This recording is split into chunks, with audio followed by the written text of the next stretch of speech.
राम राम जी। मैं आप लोगों के लिए लेके आई हूँ श्रीमद् भागवत गीता, जिसके 18 अध्याय है। ये बहुत पुरानी एक किताब है मेरे पास, जो आपको सुनने को कहीं भी नहीं मिलेगी। आप इसे ज़रूर सुनिएगा।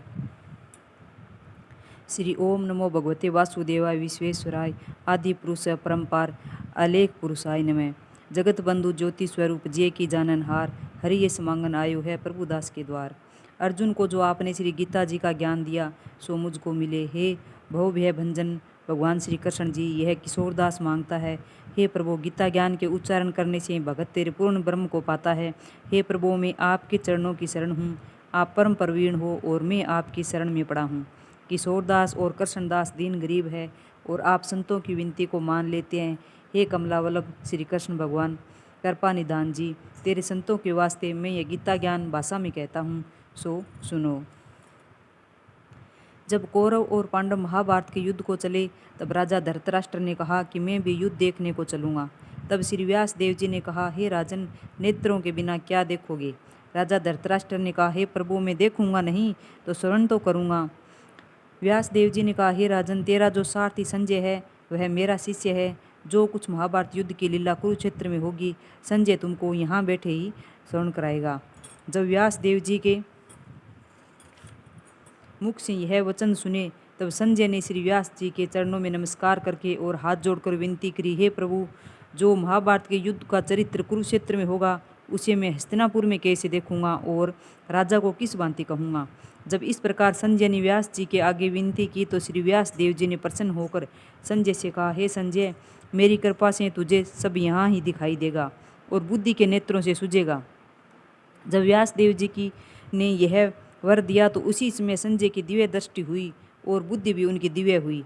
आगे अब महाभारत का कोतवाल कहते हैं, सो सुनो। 7 अक्षौहिणी सेना पांडवों की और 11 अक्षौहिणी सेना धृतराष्ट्र के पुत्र कौरवों की थी। यह दोनों सेना जमा होकर कुरुक्षेत्र में एकत्र हुई। राजा धृतराष्ट्र ने संजय से पूछा, हे संजय, धर्म का क्षेत्र जो कुरुक्षेत्र है, वहाँ मेरे और पांडवों के पुत्रों ने क्या किया, सो कहो। राजा का वचन सुनकर संजय बोला, हे राजा, तेरा पुत्र दुर्योधन पांडवों की सेना को देखकर अपने गुरुदेव द्रोणाचार्य के निकट जाकर बोला, आचार्य जी, देखो तो पांडवों की सेना व्यूह और सेना की पक्ति कैसी भली भांति बनी है। और द्रुपद का पुत्र धृष्टद्युम्न जो आपका शिष्य है, कैसा बुद्धिमान है, जिसने पांडवों की सेना की पक्ति कैसी भली भांति बनाई है। फिर जो पांडवों की सेना के मुख्य योद्धा है, उनके नाम दुर्योधन ने द्रोणाचार्य को सुनाई। इस सेना में बड़े बड़े धनुषधारी भीमसेन, अर्जुन, राजा युयुधान, राजा विराट, राजा महारथी धृष्टकेतु, चेकितान और बलवान काशी का राजा और पुराजित, कुंती भोज, मनुष्यों में सर्वश्रेष्ठ शैव्य, युद्धाभिमन्यु और विक्रांत, बड़ा बलवान उत्मोजा, सुभद्रा का पुत्र अभिमन्यु और द्रौपदी के 5 पुत्र सभी महारथी है। अब दुर्योधन ने जो अपनी सेना के मुख्य योद्धा है, उनके नाम और सुनाए। हे आचार्य, मेरी जो सेना के मुख्य योद्धा है उनके नाम सुनो। प्रथम तो आप और भीष्म जी हैं। कर्ण, कृपाचार्य, समितिजय, अश्वत्थामा, विकर्ण, सोमदत्त का पुत्र भूरिश्रवा और जयद्रथ आदि भी योद्धा है, जिन्होंने मेरे निमित्त अपना जीवन त्याग दिया है और अनेक प्रकार शस्त्रधारी हैं, जो युद्ध करने में बड़े चतुर हैं। हमारी 11 अक्षौहिणी सेना है और पांडवों की सेना 7 अक्षौहिणी है। हमारी सेना के अधिकारी और रक्षक भीष्म है, पांडवों की सेना का अधिकारी और रक्षक भीमसेन है। अब दुर्योधन अपनी सेना से कहने लगा, जितने तुम हमारी सेना के लोग हो, सभी भीष्म की रक्षा करने वाले हो, और जितने शस्त्र आने के मार्ग है, उन सब मार्गों से भीष्म की रक्षा आप करोगे।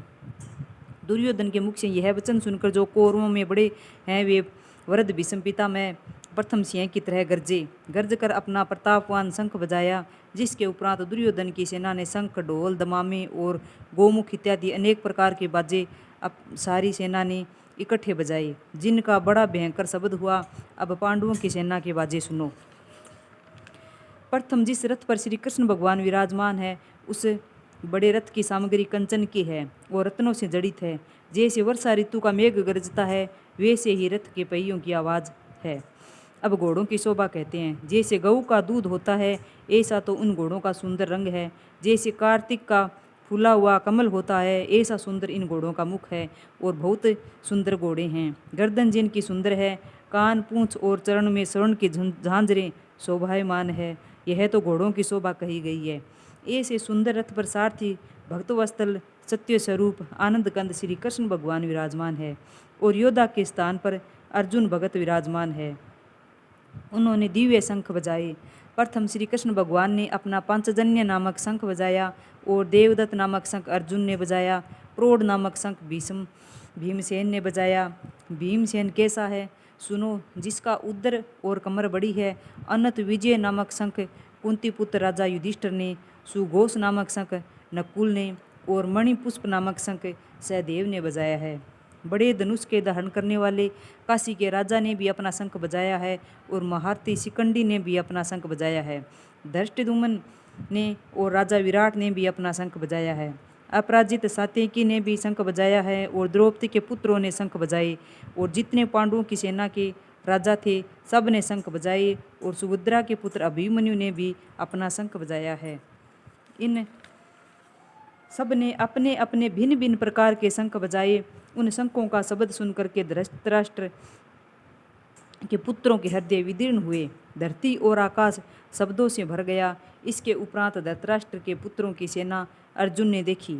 जब दोनों ओर की सेना के शस्त्र चलने को हुए तब अपना धनुष सिर पर फेर कर अर्जुन हर्षि के श्री कृष्ण भगवान से बोले कि हे अच्युत अविनाशी पुरुष, मेरा रथ दोनों सेनाओं के बीच में ले चलकर खड़ा करो, तब देखूं हमारे साथ युद्ध करने को कौन कौन आए हैं। संजय राजा धृतराष्ट्र से बोला, हे राजन हर्षि के श्री कृष्ण भगवान से अर्जुन ने यह वचन कहे तब भक्तवत्सल गोविंद ने अर्जुन के रथ को हाँक कर दोनों सेनाओं के बीच ले जाकर उसे द्रोणाचार्य के सम्मुख खड़ा कर दिया। भीष्म द्रोणाचार्य की दाईं बाईं ओर भी योद्धा थे। तब श्री कृष्ण भगवान अर्जुन से बोले, अर्जुन तेरा रथ मैंने कौरवों की सेना के सम्मुख खड़ा कर दिया है, तू इसको देख अब। तब अर्जुन ने कौरवों की सेना में जो जो योद्धा देखे सो कौन कौन योद्धा देखे सुनो। पितामह, गुरु, मामा, पुत्र, पौत्र, सखा, ससुर, मित्र देखे। उन सेनाओं में अपने ही कुटुंबियों को देखकर अर्जुन के मन में दया उपजी। तब श्री कृष्ण भगवान से बोले, भगवान इस सेना में मैंने अपने भाई बंधु और स्वजन ही देखे हैं। जो योद्धा रण में आए हैं उनको देखकर मेरा शरीर बहुत दुख पाता है। मेरा मुख सूख गया है और शरीर में पसीना आ गया है। मेरे रोंगटे खड़े हो गए हैं और गांडीव धनुष मेरे हाथ से गिर रहा है और त्वचा जल उठी है। मैं खड़ा भी नहीं हो सकता और मेरा मन भी भ्रम में पड़ गया है। हे केशव, मैं सुकुन भी बुरे देखता हूँ और ऐसा भी नहीं समझता कि मैं विपरीत बुद्धि हूँ। हे केशव, इस युद्ध में भाइयों के मारने से मैं अपना कल्याण भी नहीं देखता। हे कृष्ण, मैं अपनी जय भी नहीं चाहता और मुझको श्री की इच्छा भी नहीं है और न सुख की आकांक्षा है। हे गोविंद, वह राज किस काम का है और वो राज के भोग किस काम के हैं जिनके निमित्त राज है मुझे नहीं। उन्हीं कुटुंब के लोगों को मारकर राज मिलेगा। ये सभी कुटुंब के योद्धा लोग एकत्र हुए हैं, प्राण और धन को त्याग कर युद्ध के निमित्त खड़े हैं। सो यह कौन कौन है? गुरु, पितामह, ताए, मौसे, ससुर, पुत्र, पौत्र, साड़े और कुटुंबी है। हे मधुसूदन, इनके मारने की मुझको इच्छा नहीं है। इन पर मुझको बहुत दया आती है। हे धरती के धारण करने वाले श्री कृष्ण भगवान, मैं इनको मारकर त्रिलोकी का राज पाऊँ तो भी मैं इनको नहीं मारूंगा। भूमि के राज्य की तो बात ही क्या है। हे जनार्दन, धृतराष्ट्र के पुत्रों को मारने से तो हमारा कल्याण नहीं, इनके मारने से बड़ा पाप लगेगा। यद्यपि यह महापापी है तो भी मैं इनको नहीं मारूंगा। यह सभी पूजने योग्य है और भेंट करने योग्य है, मैं इनको नहीं मारूंगा। हे माधव, सज्जन भाई बंधु कुटुंब, इनको मारने से हमको सुख और मुक्ति कहाँ है। यद्यपि राज के लोभ से इनकी बुद्धि भ्रष्ट हुई है। ये धृतराष्ट्र के पुत्र कुल को नष्ट करने से और मित्र के साथ कपट करने से जो दोष उपजते हैं इनको नहीं समझते। सो क्या इनकी तरह मैं भी नहीं समझता। कुल नष्ट होने से जो पाप उपजते हैं उन पापों को मैं भली भांति जानता हूँ। उन पापों को अर्जुन भली भांति कहते हैं। हे जनार्दन, कुल का नाश करने से कुल के जो पुरातन धर्म संस्कार चले आते हैं उनका विनाश हो जाता है। कुल धर्म के नष्ट होने से कुल की स्त्रियां दुराचारिणी हो जाती है। इन स्त्रियों के वर्ण संकर संतान उपजती है। पराये पुरुष की संतान को वर्ण संकर संतान कहते हैं। जब वर्ण संकर संतान भई तब पिंड और जल पितरों को पहुँचने से रह जाएगा तो पितर स्वर्ग से गिर जाएंगे। हे यदुवंशियों में श्रेष्ठ श्री कृष्ण भगवान जी, जिसने कुल को नष्ट किया है, जिसने इतने पाप किए, सो सब पाप कुल के नष्ट करने हारे के सिर पर होते हैं। फिर वह मनुष्य उन पापों का फल क्या पावे, सो सुनो। वह प्राणी सदा नरक भोगता है, न्याय शास्त्र में मैंने यह सुना है। अब अर्जुन पछताता है और हाथ जोड़कर अपना सिर फेर कर कहता है, हाँ हाँ देखो भाई, मैंने कैसा पाप का उद्यम किया है। अब मैं अपने हाथ में शस्त्र नहीं पकड़ूंगा और धृतराष्ट्र के पुत्रों के हाथ में शस्त्र होंगे और मैं उनके सम्मुख होऊंगा। वह मुझको मारेंगे, इससे मेरा कल्याण होगा। संजय धृतराष्ट्र से कहता है, हे राजन, अर्जुन ने यह वचन कहकर धनुष बाण हाथ से छोड़ दिया और रथ के पिछले भाग में जा बैठा। तो देखो किस प्रकार अर्जुन अपने कुटुंबियों को देखकर कहता है। पहले अध्याय की समाप्ति, प्रथम अध्याय का महात्म्य। एक समय कैलाश पर्वत पर महादेव और पार्वती की गोष्ठी हुई। पार्वती ने कहा, हे महादेव जी, आप ऐसे किस ज्ञान से पवित्र हैं जिसके संसार के लोग आपको शिव कह के पूजते हैं। आप मृगछाला ओढ़े हैं, अंगों में शमशान की विभूति लगाई हैं, गले में सर्प और मुंडों की माला पहने हुए हैं, उनमें तो कोई पवित्र कर्म नहीं लगता। मुझे वह ज्ञान सुनाओ। महादेव जी बोले, हे पार्वती, मैं गीता ज्ञान से पवित्र हूँ, जिससे मुझे बाहर के हुए कर्म नहीं व्यापते। पार्वती जी ने पूछा, जिस गीता ज्ञान की आप स्तुति करते हैं उसके सुनने से कोई कृतार्थ भी हुआ है।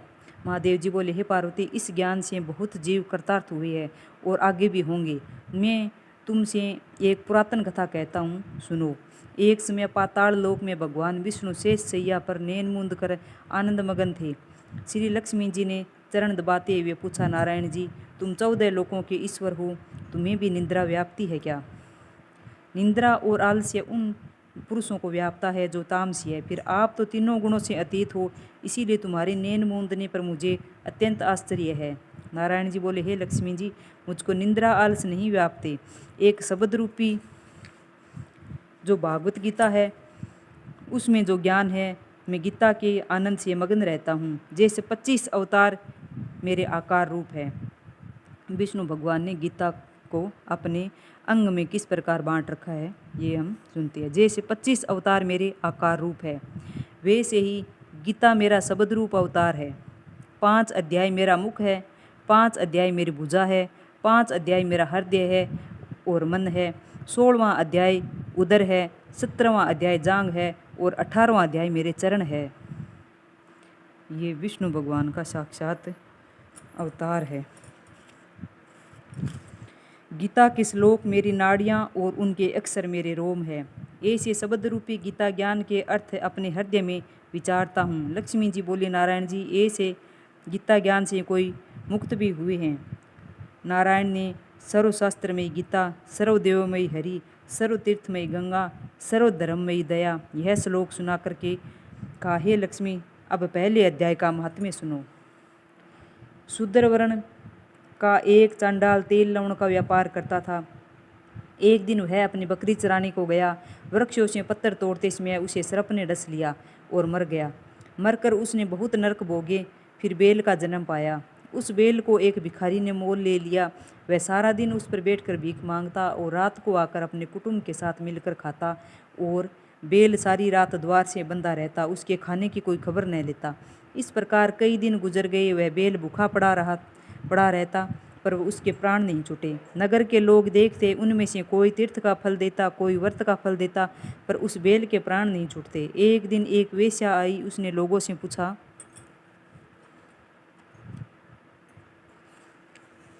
यह भीड़ कैसी है? तो उन्होंने कहा, इस बेल के प्राण नहीं छूटते, अनेक पुण्यों के फल दे रहे हैं तो भी इसके प्राण नहीं छूटते, इनकी गति नहीं हो रही। तब गणिका ने कहा कि मैंने जो कर्म किया है उसका फल मैंने भी इस बेल को निमित्त किया। इतना कहते ही बेल की मुक्ति हुई। उस बेल ने फिर ब्राह्मण के घर जन्म लिया। पिता ने उसका नाम सुश्रमा रखा।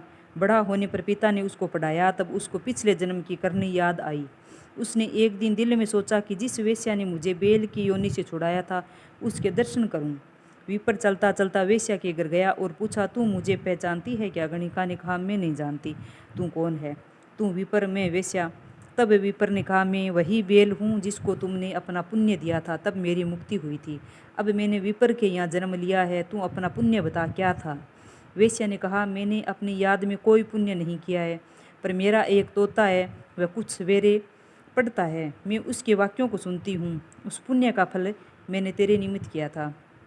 तब उस विपर ने तोते से पूछा कि तू सवेरे क्या पढ़ता है। तोते ने कहा कि मैं पिछले जन्म में विपर का पुत्र था। पिता ने मुझे गीता के पहले अध्याय का पाठ सिखाया था। एक दिन मैंने अज्ञानवश गुरु का अपमान किया और कहा कि मुझे गुरु ने क्या पढ़ाया। तब गुरु ने मुझको श्राप दिया कि तुम तोता हो जा। तब मैं तोता बना। एक दिन एक पहेलियाँ पकड़कर ले गया और एक विपर ने मुझे मोल ले लिया। वह विपर भी अपने पुत्र को गीता का पाठ पढ़ाता था। तब मैंने भी वह गीता का पाठ सीख लिया। एक दिन उस ब्राह्मण के घर चोर आए। उसको कुछ धन प्राप्त नहीं हुआ तो मेरा पिंजरा उठाकर ले गए। उन चोरों की यह वेश्या मित्र थी। मुझे उसके पास ले आए। इसीलिए मैं नित्य गीता जी के पहले अध्याय का पाठ करता हूँ। यह वेश्या सुनती है, पर जो मैं पढ़ता हूँ इस गणिका की समझ में कुछ नहीं आता। मैं जो पढ़ता हूँ वही तेरे निमित्त किया था। सो यह श्री गीता जी के पहले अध्याय के पाठ का फल है। तब विपर ने कहा, हे तोते, तू विपर है, मेरे आशीर्वाद से तेरा कल्याण हो। सो हे लक्ष्मी। इतना कहने से तोते की मुक्ति हुई। तब उस वेश्या ने भी भले क्रम ग्रहण किए। नित्य प्रति स्नान कर गीता के प्रथम अध्याय का पाठ करती। इसी कारण भले भले विपर, क्षत्रिय और वैष्णव आदि उस वेश्या की पूजा करने लगे और विपर अपने घर को गया। श्री नारायण जी ने कहा, हे लक्ष्मी, जो अनजाने में भी गीता का पाठ सुनता है उसको भी मुक्ति मिलेगी। इसका कितना फल कहिए। ये अतुल फल देने वाली गीता है।